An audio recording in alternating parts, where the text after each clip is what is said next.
To find our missing angle measures, we have to start by finding some additional angles. We know this one creates a 90-degree angle from this little square here. We also know that this angle is 18 degrees. And this whole side length is 180, right? We create this straight line or this straight angle. So 90 and 18 are part of it, which is 108.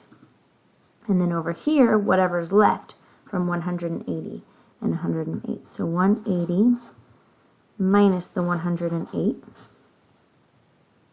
is 72. So this angle over here is 72.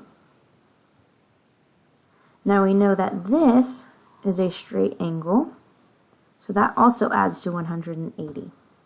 So here we have 5x plus 72 plus 4x equals 180. Now we're going to combine these two pieces because they both have an x.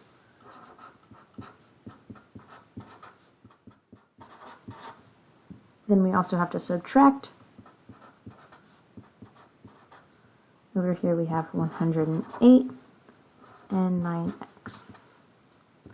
Now to solve for x, we divide by 9. So x is equal to, so then this one is equal to 48, and this one is equal to 60.